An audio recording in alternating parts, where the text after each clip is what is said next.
Bonjour à tous. Si quelqu'un peut mettre un petit message dans le chat avant de démarrer pour savoir si vous voyez bien l'écran et si vous nous entendez bien, pour qu'on puisse ensuite démarrer.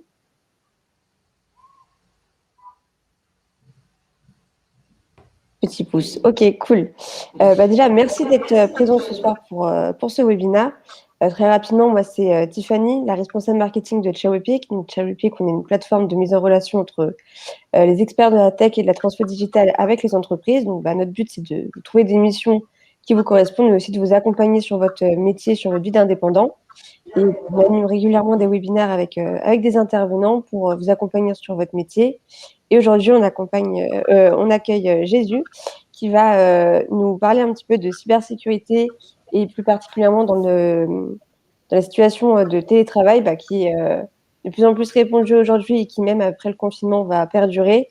Mais c'est vraiment une problématique pour les entreprises d'assurer vraiment la sécurité des outils à distance, etc., pour les employés. Donc, je vais laisser Jesus prendre la suite et vous donner un peu des conseils, des bonnes pratiques et aussi les erreurs à éviter. N'hésitez pas à poser vos questions dans le chat ou même partager si vous aussi vous avez peut-être des retours d'expérience ou des conseils à partager. N'hésitez pas. Donc, posez vos questions tout au fil du webinaire, mais on fera vraiment un temps d'échange à la fin. Donc, à toi, Jesus, je te laisse te présenter et démarrer. Merci beaucoup, Tiffany. Donc, déjà, merci à toutes les personnes qui prennent le temps de venir dans l'école, parce que c'est pas évident avec le temps qu'on passe. Donc, merci beaucoup. Donc, Jesus Escolar, CEO d'Exceleris. Exceleris, société qui travaille dans la cybersécurité, dans la cyberintelligence, en mode intégration et surtout apport de valeur ajoutée sur des solutions sur mesure. Donc, on intègre de la sécurité générale, mais aussi on crée des solutions qui sont pas disponibles dans le marché, mais qui intègrent toute une énorme quantité de blocs pour donner des réponses à des problématiques qui ne sont pas aujourd'hui adressées avec les solutions traditionnelles. Donc, on a pris cet événement pour parler de l'aspect cybersécurité et le télétravail, mais aussi ce qu'on connaît comme work from home. Donc, merci beaucoup à Cherrypick et à Tiffany pour l'événement et la possibilité. Donc, on va démarrer, comme ça, on ne va pas passer beaucoup de temps sur le sujet, puisque aussi ça fera tard pour tout le monde. Donc, l'agenda qu'on a, c'est la conception de l'aspect télétravail et le work from home, l'évolution et les mesures de performance, et surtout comment on est arrivé à cet aspect de télétravail et comment on est arrivé à la situation actuelle de IT, de SI, et comment on va mettre, quelles sont aujourd'hui les meilleures approches et réflexions à avoir sur les outillages, et surtout comment on peut donner une partie d'apport de pas seulement de réflexion, mais aussi de démarche pour les employés pour pouvoir assurer leurs propres outils quand ils sont fournis par les entreprises. Qu'est-ce qu'on peut mettre en place à la fin en termes d'entreprise? Qu'est-ce qu'on peut faire pour sécuriser? Et quelles sont possiblement quelques-unes des questions ouvertes sur les erreurs à ne pas commettre quand on habilite la partie work from home? Donc, si on regarde un petit peu, j'avais déjà parlé de ces sujets-là, je répète un petit peu ce que j'avais parlé l'année dernière, qui reste toujours aujourd'hui vraiment des chiffres réels. On a une énorme quantité de salariés qui sont passés dans le télétravail. Ça nous a fait un boom, surtout dans l'aspect accès aux ressources. On s'est retrouvé que du jour au lendemain, on devait exploser complètement l'IT, on devait exploser les outils qu'on avait qui étaient on-premise ou qui étaient délivrés d'une façon très traditionnelle et très artisanale. Je dis artisanale pas dans le sens que les outils étaient artisanaux, mais que la façon de les fournir était un peu artisanale. On a passé à une partie sur laquelle on avait énormément de personnel qu'il fallait habiliter et enable en anglais, avec une grande quantité d'outillage et de capacité d'agir en IT. Par exemple, le cas de Zoom, c'était un cas de croissance, d'explosion immense en 2020 et qui a continué en 2021 et qui éventuellement, pour moi, ce sera un moteur de continuité pour le business Zoom, Teams, etc. sur les 2-3 années à venir. Puisque de toute façon, le work from home est venu pour, le télétravail est venu pour s'instaurer. Et même comme petite anecdote, j'ai un ami qui m'a contacté hier pour me dire que c'est un Danois qui travaille pour un éditeur très connu de cybersécurité et qui s'est acheté une maison à Alicante en Espagne, dans mon pays natal, et qui me disait qu'est-ce que tu penses, comment je peux faire, moi je voudrais travailler à partir de ce petit village d'Alicante. Donc c'est un truc impensable. Tu aurais parlé de ça il y a 5 ans, on t'aurait dit non mais arrête tes bêtises, quoi. C'est soit tu bosses ici ou soit tu dégages. Ça aurait été impensable, il y a même 5 ans, 4 ans, de dire je me mets les pieds dans l'eau et je vais bosser sur un éditeur mondial de sécurité avec une vision Europe, EMEA. Impossible. Donc aujourd'hui, c'est possible. C'est une réalité qui se produit et pour ça, il y a plein d'outils qui s'appuient sur cette vague pour faire cet enablement. Et nous, de l'autre côté, dans cette partie de entreprises qui fournissent des outils, nous devons être capables de gérer l'aspect sécurité parce que sinon, ça explose énormément et on a une quantité d'accès incontrôlée. Et surtout, on peut tomber sur un aspect qui s'appelle le shadow IT que nous vous donne une quantité d'outillage incontrôlée. C'est tout le monde commence à installer ces petits outils pour travailler. J'ai un problème avec ça, je vais te donner un outil. Il y a les connexions intercollègues qui se parlent, qui disent non, mais comme tu as résolu ce problème, et moi j'ai mis 3 outils, vas-y, télécharge de là, tu vas l'installer, tu as les permissions, et à la fin, on ne sait pas ce qu'on a. Ça existait avant, mais ça peut exploser avec le fait que on n'a plus cette relation entreprise-bureau là où il y a des contraintes et il y a une interaction DSI, RSSI, IT, etc. Et l'autre partie, un autre élément important, ça a été les accès distants.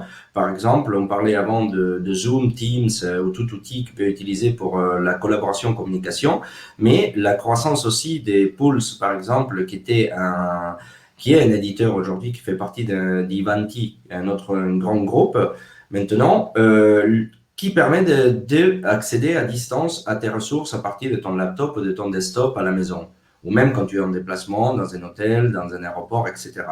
Mais ça a eu aussi une énorme explosion. Et ça nous montre que c'est pas une dépense qui va disparaître. Et c'est pas un investissement matériel, technologique, de connaissances et de compétences et de procédures, parce qu'il faut penser opérationnel, mais il faut penser fonctionnel. Quand on met toutes ces procédures en place, on ne peut pas revenir en arrière, en tout cas pas en 1 année, 2 années ou un nombre limité d'années. Pour revenir à être au bureau full-time, il va falloir faire une régression. Et surtout, il va falloir convaincre les gens que revenir au bureau et être dans un desk est plus productif que le même niveau de productivité qu'on avait quand on était ou quand on est maintenant à partir de la maison. Surtout, il y a la partie attaque, l'impact, c'est qu'on a une croissance énorme des cyberattaques et que tout cette mise en place l'année dernière de télétravail a été fait d'une façon incontrôlée. On est arrivé, on a mis tout en place, on n'a même pas réfléchi à comment le faire, il fallait le faire. C'était « the show must go on », comme disait Queen. Il faut juste continuer, il faut faire et on verra après comment on va résoudre.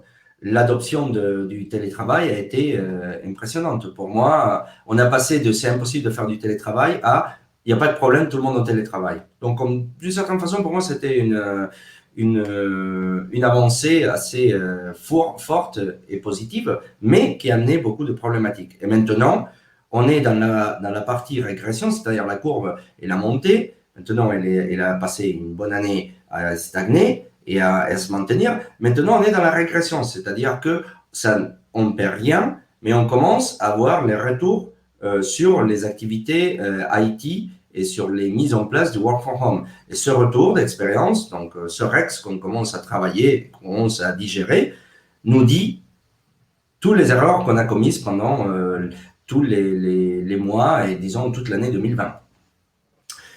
Il y a l'avant, il y a l'après. Donc l'avant était un un écosystème présentiel local avec des ressources locales qui posaient des énormes problèmes de performance, qui demandaient un accès sur place, qui avait des limites en termes de ressources, qui nous posaient des problèmes pour les exploiter en grande quantité, mais on avait le contrôle, on avait la sécurité, on avait la limite et la maîtrise était sur site.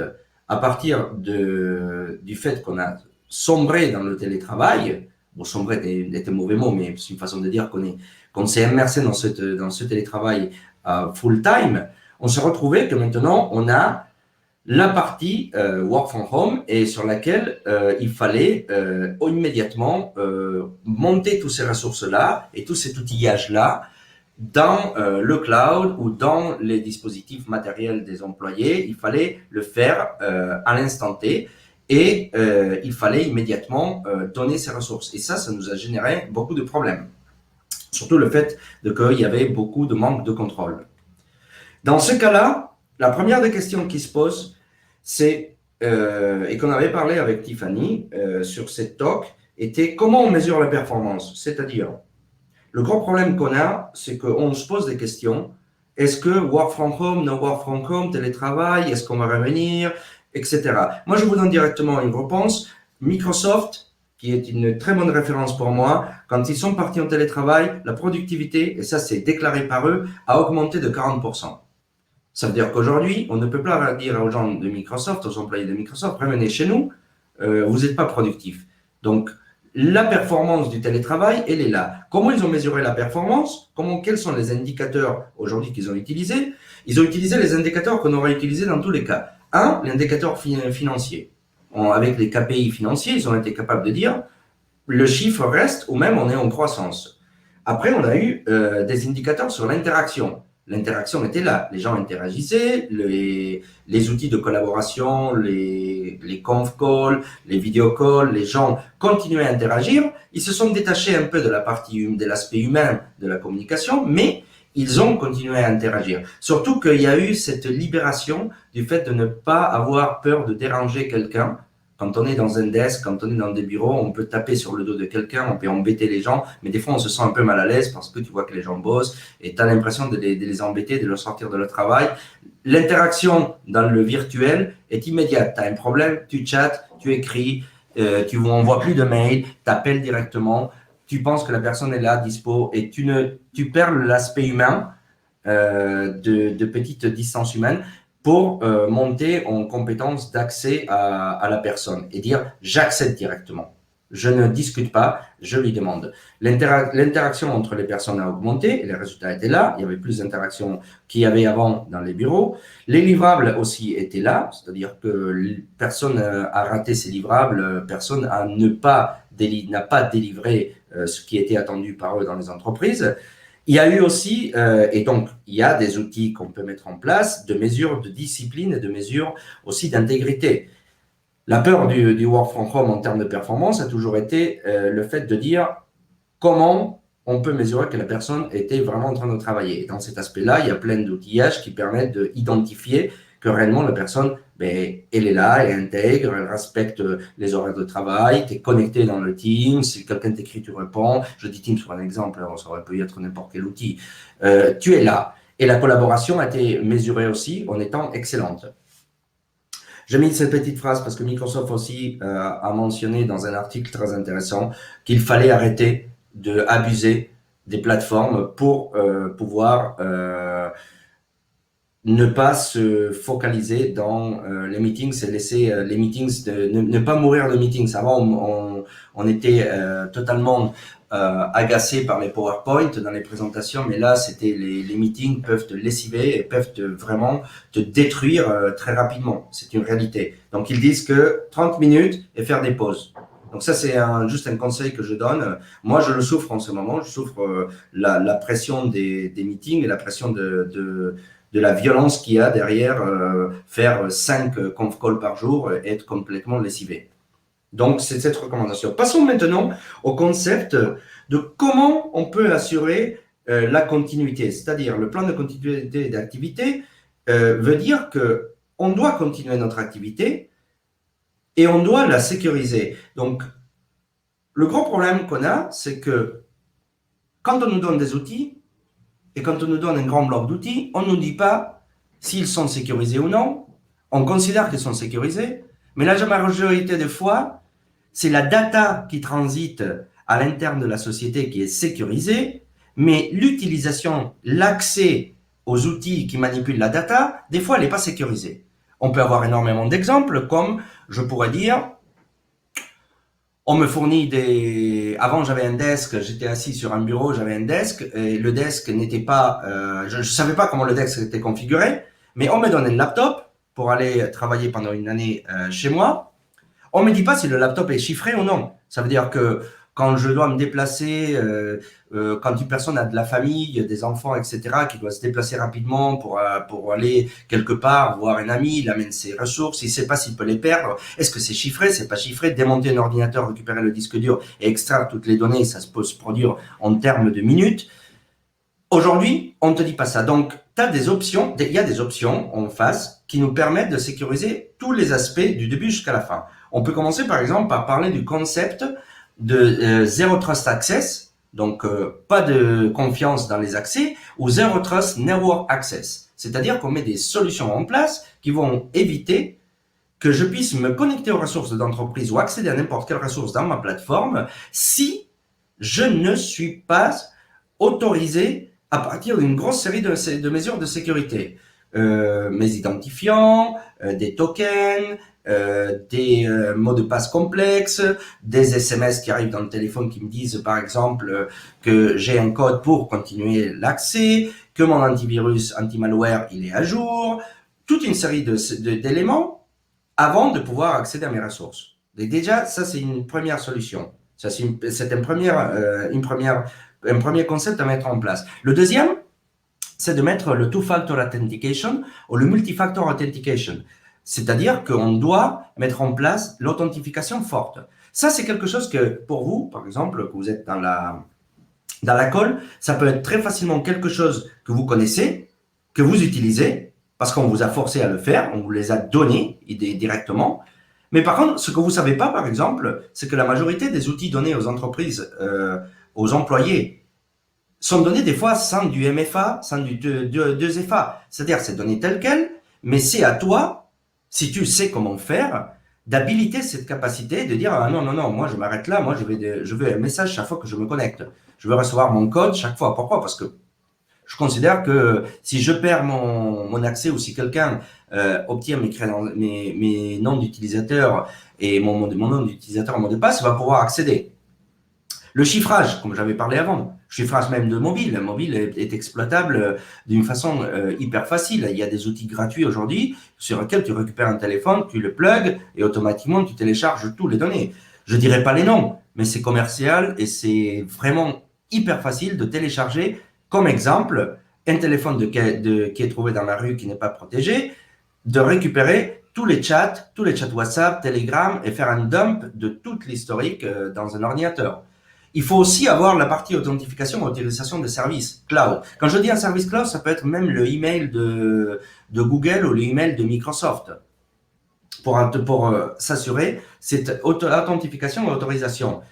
Il y a la partie aussi de backup SaaS, c'est-à-dire que je dois être capable de fournir dans mon work from home, en termes de sécurité, une façon assez sécure de donner pour éviter cette partie sur lesquelles les gens ont, alors là, je pense que je cible plein de gens qu'on tous on connaît, qui ont la data de l'entreprise dans un dossier synchronisé dans le cloud, etc., et comme vous voulez, mais quand tu vois leur bureau, c'est 3000 dossiers et 5000 documents, tout ça n'est pas synchronisé, tout ça est accessible, tu sors le disque de la machine et tu récupères tout, parce que c'est trop facile de double-cliquer dans le desktop, dans ton petit bureau, que de cliquer dans le dossier qui est dans la pièce, dans le My PC, etc.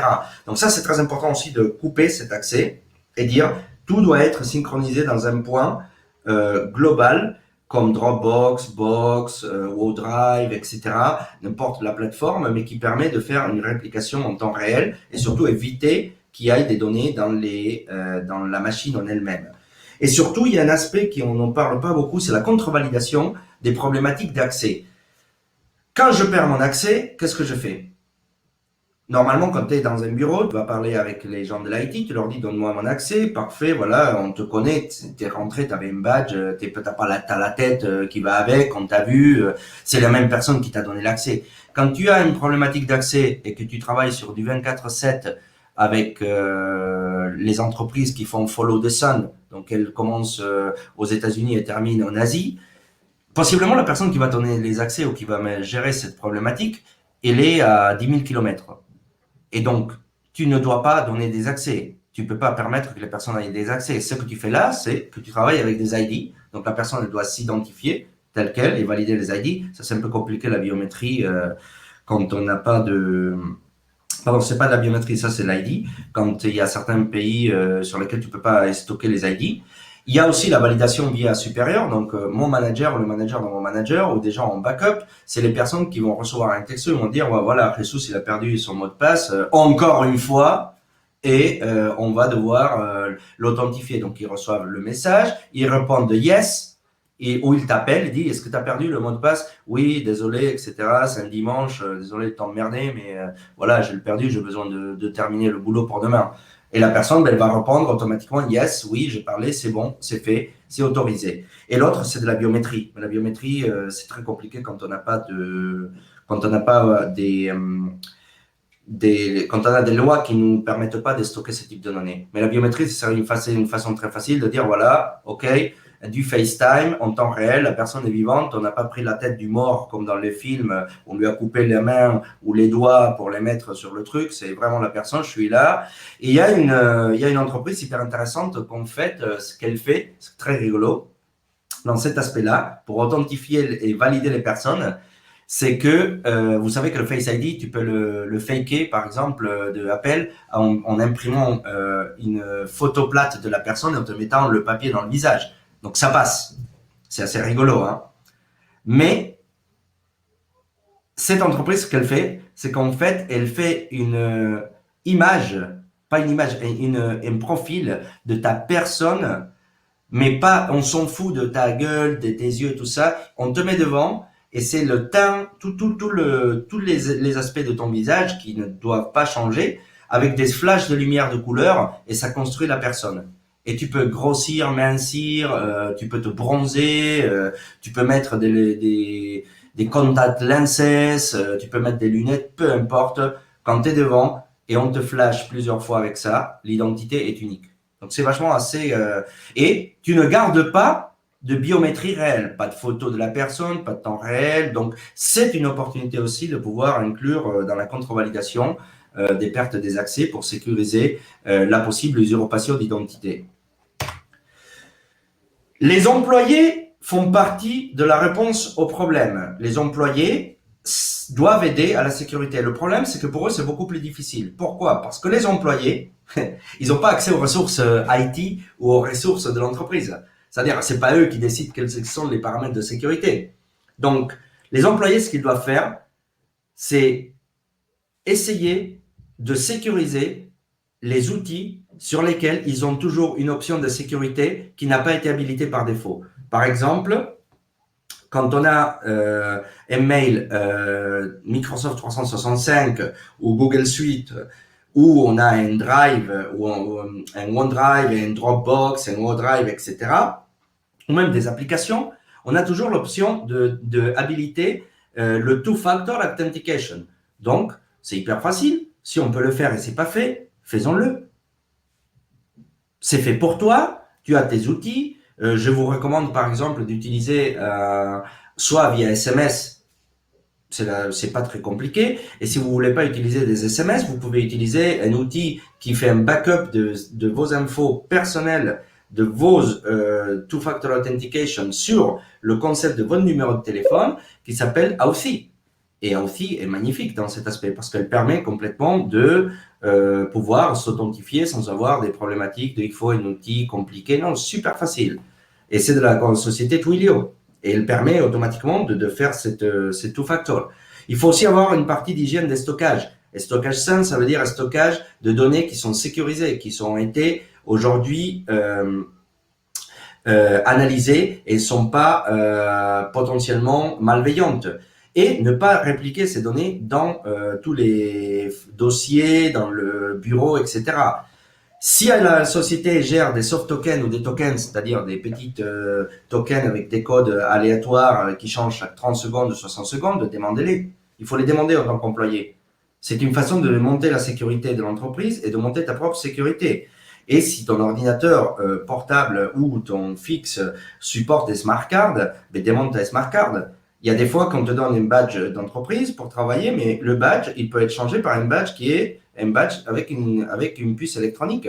Utilise-le. C'est une façon de monter la capacité d'être assuré que si le matériel se perd ou disparaît ou est volé, ben les données seront sécurisées. L'accès sera bloqué. Et pour les entreprises, c'est beaucoup plus compliqué. Répondre à la question d'un coup. Alors, moi, j'aime bien le concept SASI, qui est très saoulant parce que j'ai mis cette photo parce que le problème, c'est que c'est tellement immense que au lieu de parler de toutes les possibles solutions qu'on peut apporter en tant qu'entreprise pour sécuriser l'accès distant et aujourd'hui pour sécuriser le télétravail, c'est mieux de parler du concept SASI, là où on a tout un bloc de solutions et toutes les solutions en elles-mêmes répondent à toutes les questions de sécurité. La phrase que la forêt ne me permet pas de voir les arbres, ce n'est pas vrai. Quand on parle de SASI, le problème qu'on a, c'est que, on t'explose avec un slide ou 3 slides qui font la taille d'un A2, un A3 immense avec plein de données, tu te perds. Non, non, non, non, non. Il faut voir quels sont les aspects du SASI qui te conviennent d'abord. Il faut déjà commencer avec un audit des besoins de l'entreprise. Quels sont les besoins?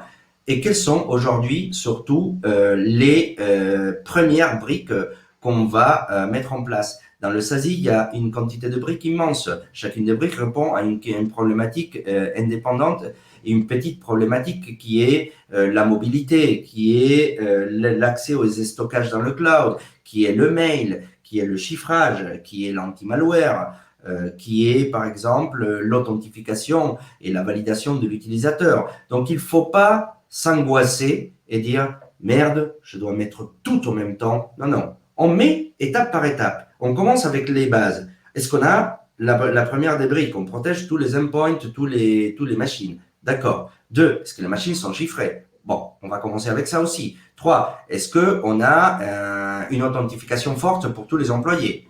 Voilà, on passe étape par étape. On ne lance pas tous les chantiers en même temps. On fait ce qu'on peut faire selon les moyens de bord qu'on a. Et surtout, il faut un bon audit pour aussi auditer les procédures, pour se dire, est-ce que les procédures sont aussi alignées? Donc, c'est opérationnel, mais c'est fonctionnel en même temps. On combine les deux. On ne met pas des solutions complexes sans parler avec les personnes qui gèrent toute la gestion fonctionnelle de le télétravail des employés. SASI répond selon le grand diagramme qui nous donne la vue. On a tout là. On a, par exemple, je vais utiliser la souris pour passer un petit peu. Par exemple, on a la partie de la fuite de données. Ben, on peut bloquer la fuite de données en mettant cette partie de SASI.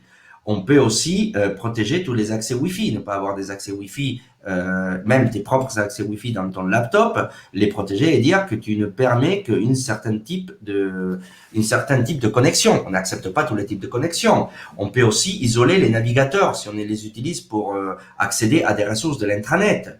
On peut aussi faire du filtrage de applicatifs web. On peut aussi, par exemple, protéger contre les attaques sur tes DNS, qu'on ne te reroute pas ton trafic vers des serveurs malveillants. On donne une persona à la fin. On regarde par exemple contre la fraude, ce qu'on appelle le WebA, c'est-à-dire la photo du comportement, de l'analytique de comportement de l'utilisateur. Donc l'utilisateur définit qui il est et comment il existe dans l'entreprise. Donc une fois qu'on a déterminé ça, l'utilisateur est vraiment identifié. S'il y a une déviation, il sera détecté. On peut aussi regarder les outils cloud qu'on utilise, SaaS, seront protégés. restrictions géolocalisées. On ne peut pas avoir des personnes qui essayent de se loguer dans mes ressources SaaS à partir des régions sur lesquelles je ne suis jamais allé. Un exemple pour moi, c'est que, par exemple, mon propre mail d'entreprise, aujourd'hui, quand je vais dans l'historique des accès, je peux voir qu'il y a toujours des essais d'accès sur mon propre compte mail depuis la Chine ou depuis de certaines localisations des États-Unis. Et vous poserez la question, bon, mais Exceleri, c'est pas connu, c'est pas grand, c'est quoi pourquoi l'attaque? C'est super simple. À un moment donné, il y a dû avoir une fuite de mail et de nom d'utilisateur, donc mon nom de mon mail dans le darknet. Donc, j'ai fait partie des fuites de LinkedIn et aussi des fuites de Facebook. Et ça, ça leur permet de dire, voilà, on va essayer, ok, c'est pas un mail Gmail, ni Hotmail, ni Outlook, c'est un mail entreprise, on va essayer de rentrer. Donc, moi, je vois des actions. Ce que tu peux faire, c'est que même s'ils arrivent à le faire, tu vas bloquer le fait que si la personne est en France, qu'elle puisse pas, quelqu'un du Japon ne puisse pas, ou de la Chine, ne puisse pas se loguer dans ces ressources-là. Les VPN. Donc, tu auras toute une série d'éléments. Et là, comme series, quand on met tous les éléments ensemble, on a la photo finale. La photo finale touche à tout. Touche pas seulement à l'employé, mais aux ressources de l'entreprise et touche aussi aux activités de l'employé dans la machine. Donc, si on combine ça avec ce qu'on parlait avant du Zero Trust Network Access, le ZTNA, on met des briques de sécurité pour le télétravail qui nous permettent de ne pas autoriser des accès nécessaires. Ça, est une photo énorme. Maintenant, je vais vous montrer la dernière slide. Elle est d'un éditeur Checkpoint parce que je n'allais pas, en tout cas, m'embêter à faire tout le design de A à Z. Peu importe, on n'est pas en train de promouvoir Checkpoint ici. C'est seulement pour mettre une photo sur tout ce que l'aspect SASI de la part de Checkpoint mesure. Ils vont mesurer tout. Ils vont regarder la partie anti-malware, le endpoint, la protection contre possibles attaques des vulnérabilités dans le poste, filtrage des URL qui rentrent et qui sortent dans ton endpoint, le contrôle des applications, ne pas permettre certaines applications de être exécutées, le filtrage des connexions sécurisées. La majorité des attaques aujourd'hui et des failles de sécurité passent par des communications chiffrées. On les inspecte aussi. On inspecte aussi tout le type de possible infection par un bot. Donc, si tu es infecté, on essaye d'éviter que ces communications sortent. Ou les accès distants, les trojans, du firewalling. Et après, on regarde qu'on peut attaquer toutes les plateformes existantes.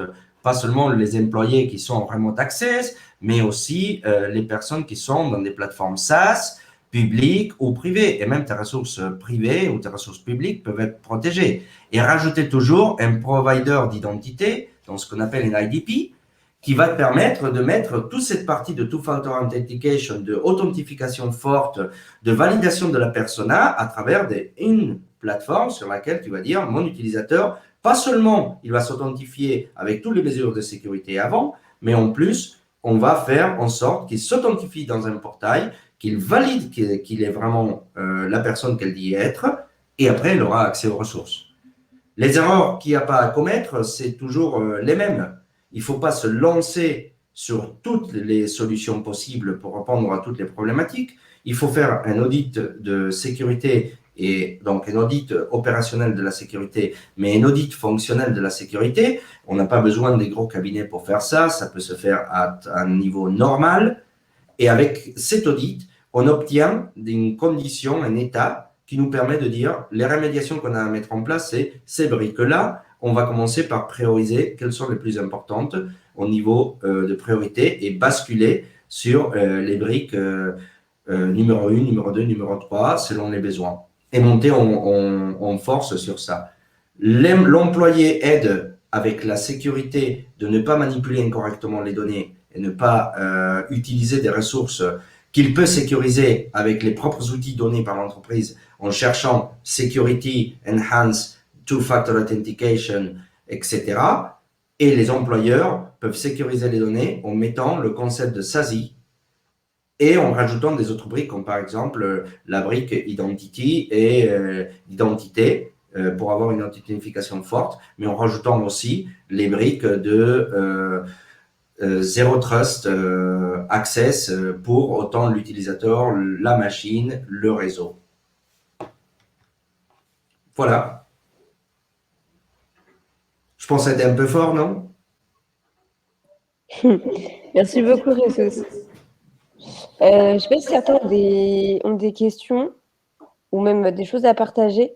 Déjà, ouais, Jesus, est-ce que tu as un peu des conseils ou des tips sur les outils qu'utilisent en général les entreprises pour, euh, pour la partie cybersécurité et les outils qui s'utilisent par exemple en cloud ou en SaaS, etc. Sur les outils qu'il faut privilégier, peut-être au niveau de la sécurité ou pas. En fait, c'est quand tu commences à privilégier, ça veut dire que tu dois donner des noms et des noms des éditeurs, et ça, c'est quand même assez délicat, parce que je voudrais pas tomber dans le piège de dire, ben, je recommande ça au lieu de ça, parce que pour moi, c'est très subjectif. Moi, je dirais que aujourd'hui, une des problématiques qu'il y a, c'est le fait que les sociétés lancent dans le cloud une grosse quantité d'outils, mais ne réfléchissent pas au fait que ces outils-là peuvent être des sources soit ça peut être une source d'attaque, soit l'outil en lui-même, il peut être attaqué, et donc un cas LinkedIn, Facebook, mais on peut parler aussi des Slack ou d'autres types de solutions, peut être attaqué, et donc toutes les données exploitées. Et ce qu'il faut faire, c'est il faut prévenir que quand on utilise un outil, par exemple, la première des recommandations quand on fait un choix d'un outil SaaS, c'est de voir si l'outil, quels sont les niveaux de sécurité de l'outil, et est-ce qu'il existe une solution de sécurité qui permet de s'appuyer sur cet outil pour le sécuriser. Donc moi, je ne prendrai pas un outil dans le cloud sur lequel je n'aurai pas un outil de sécurité que je pourrais insérer dedans et qui pourrait me permettre, par exemple, de m'assurer que la data n'est pas... S'il y a une perte une fuite de données, bon, les données ont fuité, malheureusement, mais les accès que mes employés avaient, je vais pouvoir immédiatement, très rapidement, remettre tout à zéro et automatiquement ne pas permettre que ces informations des utilisateurs soient exploitées dans des autres outils. La grosse problématique qu'on a toujours avec le cloud reste la même, c'est qu'on n'a pas le contrôle. Oui. Il y a 3 niveaux de cloud. On a l'infrastructure as a service, donc on a l'infra et on peut la gérer. On a le platform as a service, là où on exploite des ressources et des applications, et on a le SaaS. Et dans le SaaS, tu es consumer, tu consumes un portail web. Mais Livestorm, par exemple, c'est du SaaS. Mais jamais de la vie, Livestorm te donnerait un accès direct pour dire, ah, mais tes données, tout ce que tu as fait, tu vas avoir la possibilité de te plugger à l'interne et de le sécuriser pour que tu sois sûr que tout ce qui se produit sera contrôlé selon tes KPI. C'est très difficile. La meilleure des choses à faire, c'est de se dire, je prends des outils dans le cloud, je prends des outils pour mes employés que par défaut, ils sont déjà créés avec Security by Design. Et donc, je peux interfacer. Il y a, je dirais pas des noms, mais il y en a plein d'outils que je prendrai pas, en sachant que je peux pas les sécuriser. Je peux pas sécuriser l'outil et mon utilisation. En tout cas, la portion de ce petit morceau de SaaS qui m'a été donné. C'est là où je dirais, non, ça m'intéresse pas. Je dirais des outils, par exemple, connus par tout le monde, des accès SaaS pour différents besoins, ou sur lesquels, moi, automatiquement, j'aurai la possibilité de plugger cette ressource et d'arriver à la sécuriser. Il y a un point aussi sur cet aspect-là, c'est qu'il faut aussi savoir est-ce que c'est critique ou c'est pas critique. C'est-à-dire que si on parle d'un Dropbox.com, un Box.com, un OneDrive, c'est de la donnée d'entreprise, c'est critique. Je peux interfacer, je peux sécuriser. C'est possible. Je prends. Si je me dis Zoom.com, c'est du chat, c'est de la video call, etc. On partage rien de secret. Ce qui peut se passer, c'est que je vais avoir un mec à poil qui va apparaître là en train de se branler au milieu de la call. Ça va choquer tout le monde. Les Américains vont se casser de la call parce que c'est pas possible, tu vois. Ça va être hyper violent. mais pour quelques-uns, pour des autres, ils vont se marrer. Ben, est-ce que j'ai perdu quelque chose? Bon, on est embêté, on a été emmerdé, il va falloir qu'on refasse la colle un autre jour, mais à part ça, on n'a rien perdu, il n'y a pas de mort d'humain.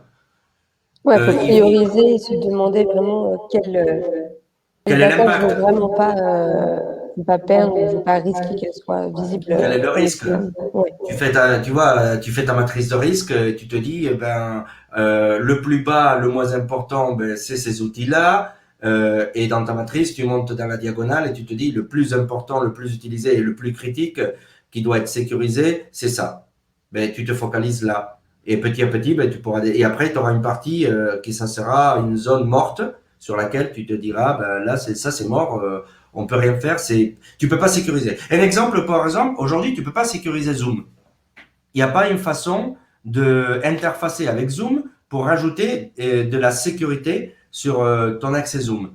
La seule chose que tu peux faire, c'est tu sécurises Zoom sur voilà, le two-factor authentication, etc. Mais c'est à l'employé de le faire. Donc chaque employé va devoir prendre le temps de le faire. Ou tu peux dire, ben voilà, c'est forcé pour tout le monde doit le faire. Mais là, si tu as 3000, 5000 ou 10 000 employés et tu forces du jour au lendemain cette sécurité, ce qui va se passer, c'est que possiblement tu vas couper l'accès à tout le monde, personne ne va rien comprendre, et de là au moment où tout le monde est à jour, tu peux perdre peut-être 1 ou 2 semaines. Et là, tu vois, par exemple, c'est la mesure que tu te dis, ok, ben moi, je peux pas le faire parce que ça a un niveau de sécurité, c'est-à-dire, je peux pas me permettre de perdre 2 semaines.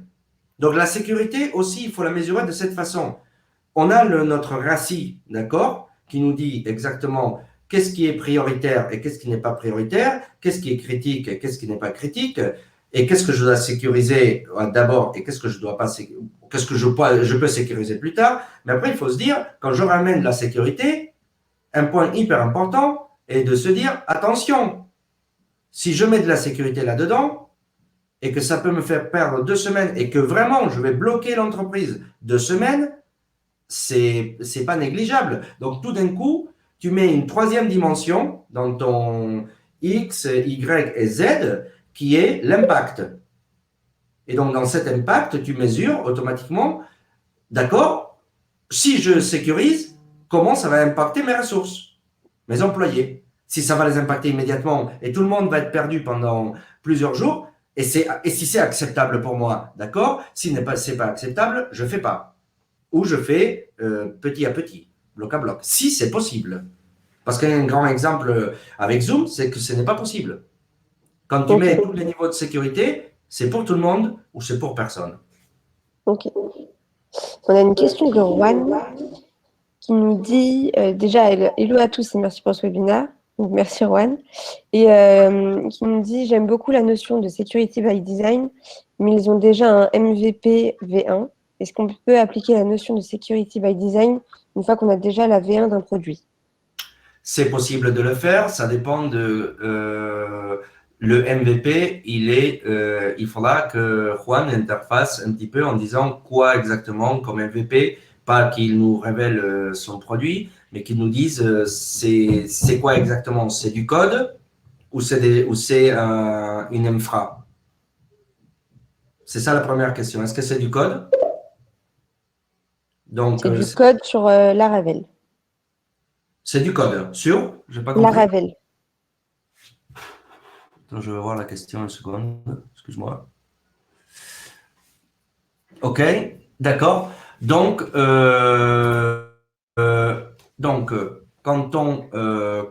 sur Laravel, alors oui, oui, on peut toujours rajouter. La seule chose qu'il faut faire avec l'aspect security by design sur le code, c'est que quand on est en train de développer, en fait, c'est un sujet très intéressant parce qu'on est au milieu de plusieurs projets de sécurisation de code. Donc, un aspect est très intéressant dans ça, c'est que dans le code, on parle d'un concept de développement, et j'imagine pour Juan que c'est du développement continu. On parle bien du CI/CD. Bonjour Juan. Ouais, je t'ai invité sur scène, comme ça tu peux nous expliquer un peu plus en détail ton projet et tes questions. Oui, carrément, carrément. Du coup, bonjour, merci pour m'avoir invité sur scène. Donc là, actuellement, en fait, on est sur un bêta d'un produit SaaS qui, justement, a beaucoup de données qui sont sensibles pour nos potentiels clients. Et donc là, pour l'instant, j'ai entendu que c'était aussi bon déconseillé de faire quelque chose trop lourd au début, en fait, qui soit scalable. Vaut mieux en fait valider des hypothèses et aller vite. Donc, on a fait justement notre MVP V1 avec Laravel sur PHP en utilisant différents frameworks existants. Et après, en fait, on n'a pas encore fait des autres actions autres que l'encrypter certaines données. Du coup, en fait, juste pour te donner un peu plus de contexte, là, ce qu'on fait, c'est un outil qui est en fait, dans les mots les plus simples, c'est une plateforme d'analyse des conversations, mais c'est dans un cadre de recherche. C'est pour les gens qui font des sondages, qui veulent comprendre un sujet, et à la place de les faire sur des QCM, où la réponse est ABC, et c'est des questions ouvertes, et en fait, on peut enregistrer des conversations, les transcrire. En fait, Juan, tu fais de l'analyse sémantique. Et oui, exactement. D'accord. OK. Donc, il y a deux aspects de sécurité derrière ça. Le premier, c'est que dans les analyses sémantiques, tu vas avoir ce qu'on appelle le profil d'écriture ou le profil personnel de cette personne, c'est-à-dire la façon d'écrire de cette personne. Et ça, c'est très important que tu saches que aujourd'hui, dans le milieu de la sécu, il y a un combat contre ce qu'on appelle le Business Executive Compromise, le BEC. Donc en fait, quand les gens répondent, ils écrivent d'une façon qui est complètement différente. Toi, tu écris d'une façon, moi d'une autre. Et la façon de détecter ces attaques des personnes qui impersonnent des autres, c'est parce qu'ils écrivent jamais de la même façon. Moi, je mettrai toujours des mots à des certains moments sans me rendre compte que la personne qui essaie de se faire passer par Jesus ne pourra pas. Ces données-là, tu dois les chiffrer.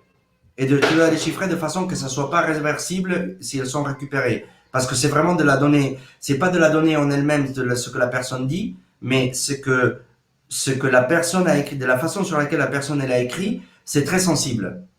Ça permettrait à un attaquant d'exploiter par personne et de créer l'identité de la personne. Donc de créer la même façon, rédiger ou écrire de la même façon. Vous êtes en MVP, c'est bien. Vous avez seulement chiffré les données, c'est très bien.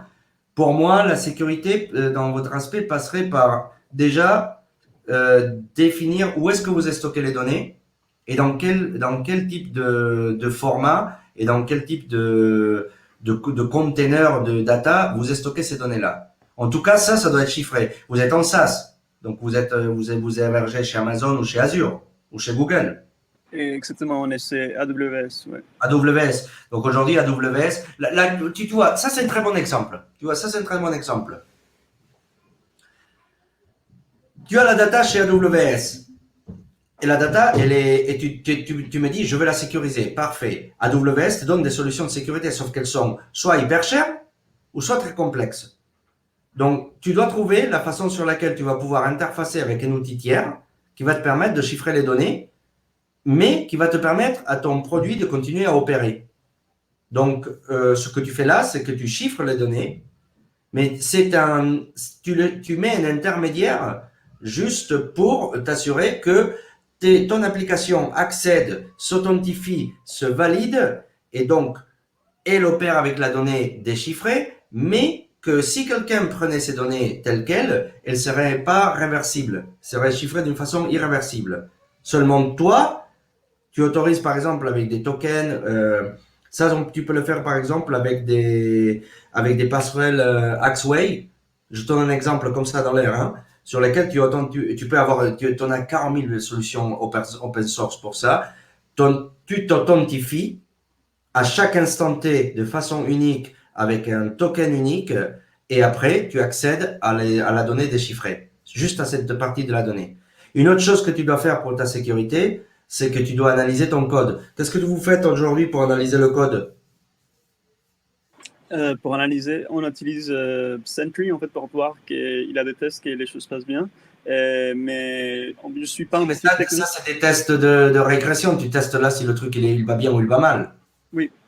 Mais tu testes pas si ton code il est vulnérable.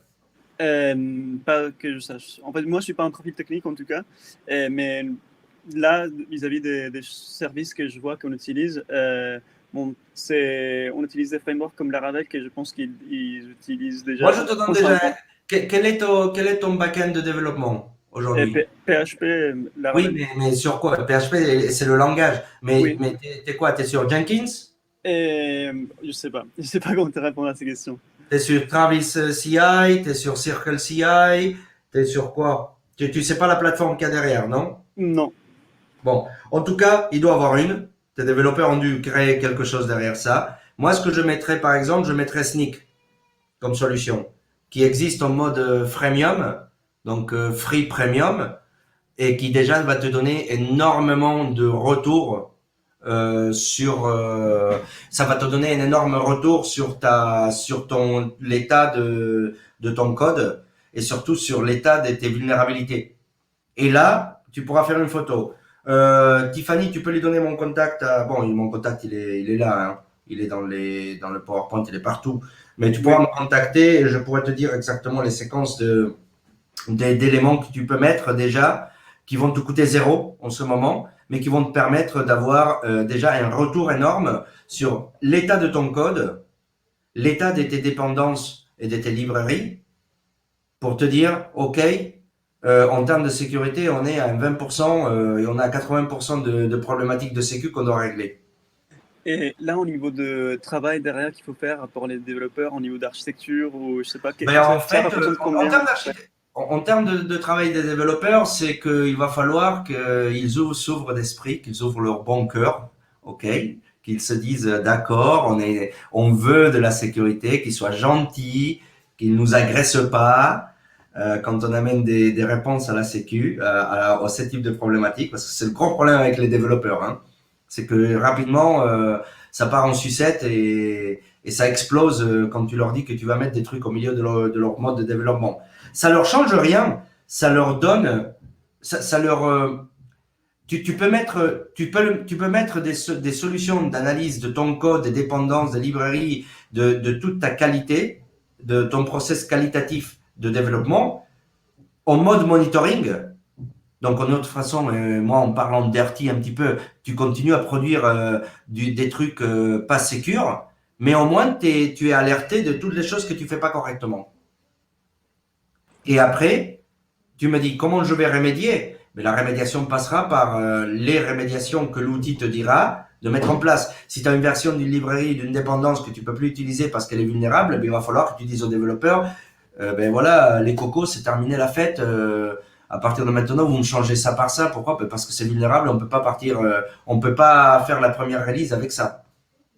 Donc en fait, il va falloir que tu reviennes derrière et que tu dises, ben désolé, l'audit de sécurité dit que vous avez une trentaine de dépendances totalement vulnérables. On a 120 vulnérabilités dans le code. Si on sort ça, le truc il est 100% vulnérable. Donc la façon de résoudre cette problématique, c'est de immédiatement commencer à les éduquer et leur dire voilà, ça va changer, ça va changer, ça va changer. Mais les outils aujourd'hui sont assez puissants, hein. Ils te permettent de te donner des réponses et des workflows de rémédiation. Est-ce que ça répond à ta question, Juan? Oui, en fait, ça donne une première réponse. C'est très intéressant. Du coup, je vais en parler avec eux. Donc, bon, justement, j'en ai plein de questions, mais je sais qu'on fait pas beaucoup de temps. J'ai ton contact, je vais te contacter justement pour parler Sans davantage. Mais problème. merci beaucoup. C'est Sans problème. très, très bien. Merci. Merci à toi. Top. Bah, merci Juan pour tes questions. Je ne sais pas si certains ont d'autres questions avant qu'on termine. Mais déjà, merci d'avoir participé, d'avoir pris le temps d'être là avec nous. Merci encore, Ressus, pour cette présentation, tes conseils. Et ouais, j'espère que vous pourrez continuer Moi, peut-être. désolé pour le background, hein, mais j'ai pas trop de place dans ma vie, donc il faut que je organise tout en même temps. Donc, désolé. Et vous avez la chance qu'il n'y a pas le chat qui passe. Donc, Je pense qu'on comprend et qu'on a tous l'habitude depuis 1 an et demi avec les visios. Donc, il n'y a pas de souci. Puis, ça nous rend tous un peu plus humains, je pense. c'est clair. Donc, bah, merci. Ouais. Non, non, Vas-y. vas-y, s'il te plaît. Non, j'allais dire bah, merci encore à tous, merci à toi et j'espère que vous pourrez reprendre contact, toi et Erwan, pour bah, voir un peu plus en détail bah, ces questions et si tu peux l'aider. Ah, on a Oui, Benoît qui nous fait un petit absolument, message. absolument, absolument. Ça me bouffe pas de pain et ça aide à l'écosystème à pouvoir avancer sur un. Je préfère qu'il y a des gens qui travaillent de façon sécure et qui permettent de produire, que les solutions leur permettent de produire des choses sécurisées, que ça avantage tout le monde, qu'on ait des produits qui sortent au marché qui sont pas sécurisés et qu'on se retrouve vraiment inondé par des failles de sécurité partout juste parce que personne n'a voulu aider. Aider, c'est gratuit, hein. Ouais, et puis ça fait toujours du bien qu'on puisse tous un peu s'entraider pour avancer, quoi. Ah, donc Super. Benoît qui dit merci pour le webinaire, mais un peu trop technique. Ah, un peu trop technique, ok. Ok. Bah, c'est vrai que c'est dur de jauger, parfois c'est pas assez technique pour ceux qui s'y connaissent déjà, et parfois un peu trop pour ceux qui sont un peu novices sur les thèmes techniques, mais bon, on essaye de faire ça bien quand même. J'espère que ça a pu vous aider, et puis je vais vous souhaiter à tous une bonne soirée. Vous pourrez toujours avoir le webinaire en replay si besoin et le partager. Mais merci encore, Ressus. Puis, bah, bonne Merci. soirée à tous. Merci beaucoup et merci à tous pour avoir tenu le coup et participé. Merci Tiffany aussi. Bon, Bonne soirée. bonne soirée, merci.